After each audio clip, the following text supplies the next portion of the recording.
Iya, jadi memang cyanida ini nggak ada izin keluarga ya. Ya, karena mereka kan disclaim bahwa ini adalah karya fiksi. The Talkies. Ngomongin film Bayu dan Edward.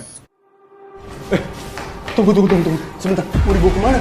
Kami akan membawa jenazah anak Bapak untuk kepentingan otopsi. Saya tetap tidak bersedia anak saya diotopsi, apapun nanti yang akan terjadi, Pak. Cyanida episode 2 ini karena masih ramai nih ya, diperbincangkan orang. Jadi kita coba mau bahas episode 2, melanjutkan cerita kemarin. Jadi setelah si Amel tewas, dia udah masuk ke prosedural nih Pak ya. Mulai selidikin kecurigaan. Jadi polisi yang paling banyak. Ya, polisi curiga, jadi dia minta untuk autopsi. Karena keluarganya udah mau menolak. Jadi ya udahlah, dia udah cukup tersiksa, gitu kan. Ada kejar-kejaran tuh, harus mau kremasi sama otopsi gitu kan, karena sudah dapat warrant kan. Gitu. Nah kemudian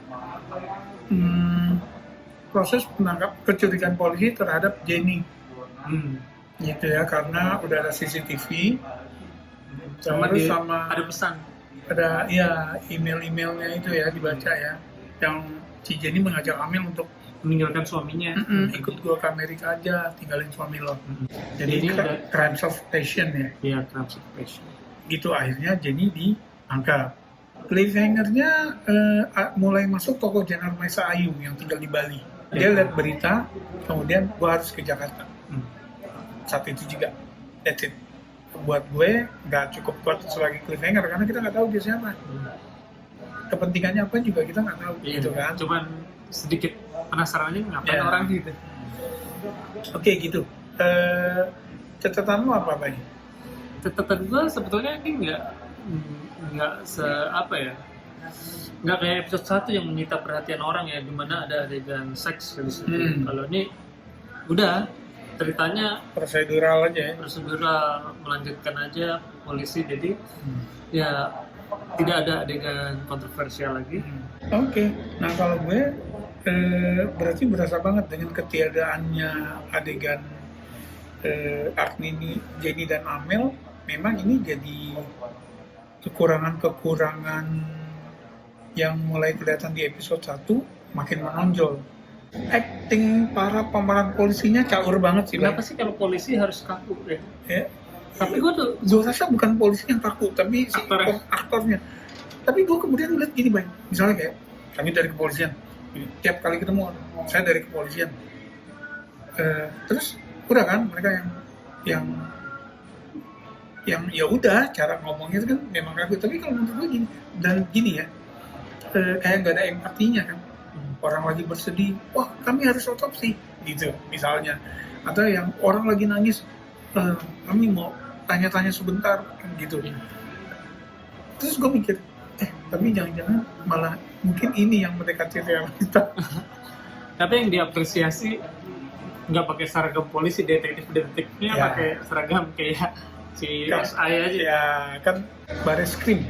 Ya. Oke, jadi cuma gue ngeliat gini Bay. Pertama, yang menurut gue apaan sih adalah yang si polisi cowok sama cewek nih. Ngapain juga lu sumbu pendek sama yang si cewek nih, Samuel Rizal ya. Nggak ada, kita nggak ngeliat alasan. Gitu kan. Terus yang aneh gini, kan si yang cewek ini ya, gue lupa namanya, pokoknya Nasya Marcella yang main gitu ya. Dia ditugasin untuk ke rumah sakit, ngobrol sama saksi. Terus dia ketemulah dengan Sari, gitu kan. Dengan Sari lagi nangis-nangis, bisa ngobrol sebentar, ya udah. Terus jam cut, mereka ke apartemennya Jenny, nangis-nangis kan, Jenny ke Sari. Terus si followernya yang, kita mau tanya-tanya sebentar gitu. Pokoknya nggak ada empatinya sama sekali, orang lagi nangis kan. Masuklah gitu kan. Begitu masuk gak nanya apa-apa, lu cuma minta nomor telepon temen kamu yang satu lagi. Habis itu udah selesai pulang. Anjing, lu tadi kan bilangnya mau nanya-nanya ke Jenny kan gitu. Terus alasan lo apa sekarang lo datang ke apartemen ini? Ya? Masuk ke dalam tuh alasannya mau nanya Jenny, tapi kemudian lo nggak nanya. Ke Sari lo juga nggak nanya. Iya. Gitu loh. Oke. Tapi itu pulang. Yang menarik di sini sih sebetulnya emang kelihatannya kan Jenny nih yang bersalah. Kalau misal berkaca pada realita, tapi kan ini kan fiksi ya. Fiksi. Nah ini kayaknya jadinya polisi juga mulai jajan keluarganya, terutama gue ya, keluarganya nih yang bertanggung jawab. Oh, kalau gue nanti di episode 2 ini, kalau dari polisi, berarti ke Jenny.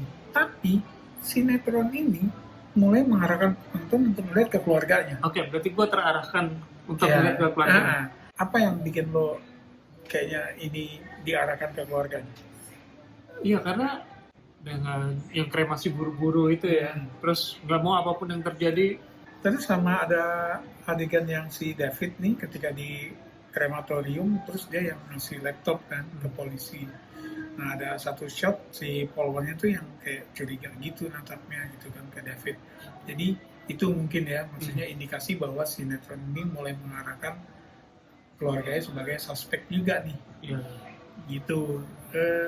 Tapi baik tadi lo bilang mulai diarahkan ke keluarganya, kan kemarin tuh udah mulai muncul ya polemik ya bahwa keluarganya protes nih gitu loh, karena yang bikin nggak ada izinnya, nggak ada woro-woronya sama sekali lah. Iya, jadi memang cyanida ini nggak ada izin keluarga ya. Iya, karena mereka kan disclaim bahwa ini adalah karya fiksi. Walaupun di situ kan juga si keluarga korban kan bilang ya walaupun mereka bilangnya fiksi tapi udah jelas kan keluarga siapa yang terlibat. Iya. Dia ngomong gitu kan. Kita yang ngikutin kasusnya dulu atau yang baca koran, yang nonton TV masih tahu lah ini arahnya kemana. Nah itu gimana menurut lo? Kalau menurut gue gini, gue pribadi ya, memang banyak presidennya nih Mbak ya, kalau cerita kriminal gini itu yang inspired by true event, tapi kemudian dimodifikasi sedemikian rupa sehingga kita kayaknya familiar sama kasus ini, tapi kemudian dikotak-atik sehingga jadi fiksi. Ya. Ini udah dikotak-atik sih, tapi tetap masih mendekati. Berasa kan? Itu. Nah kalau menurut gue, selama fictionalized masih sah-sah aja. Sah. Ya maksud gue sah ya. Sah Gue walaupun nggak bilang benar. Ngerempet banget ceritanya sama ya. Iya, gue nggak bilang benar, sah aja. Misalnya kayak kasus yang umum tuh kalau di Law and Order maupun yang spin-off-nya kayak CSI, Law and Order gitu. SVU gitu ya, kasus pemerkosaan atau apa.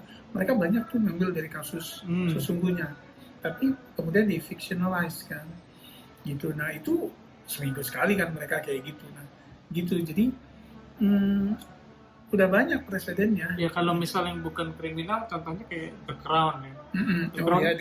The Crown kan mengambil nyata keluarga ada sampai sekarang. Buckingham protes kan? Iya, Buckingham protes, tapi jalan-jalan aja. Jalan-jalan Buckingham aja. itu protesnya juga akhirnya ujungnya bilang bahwa The Crown itu adalah fiksi ya.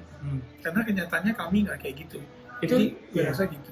Nah jadi kalau secara hukum kita nggak tahu, mungkin ya kan soal apa ya, kebebasan berkreasi ya. Cuman mungkin kalau di Indonesia empati, morality mungkin perlu diperhitungkan jadi, gitu. Maksudnya hati lo kemana gitu kan. Yang lo gambar ini korban ada keluarganya lo. Lo bikin mungkin lo fictionalize, tapi orang tahu kok lo inspirasinya dari mana gitu. Entah izin dulu atau gimana. Ya kalau menurut gue baiknya sih gitu ya Bay. Ya kalau gue pikir tadi sebelum nonton juga ini kasus pembunuhan dengan cyanida terinspirasi dari kasus Jessica. Tapi pas gue nonton mirip banget anjir. Iya, jadi gitu.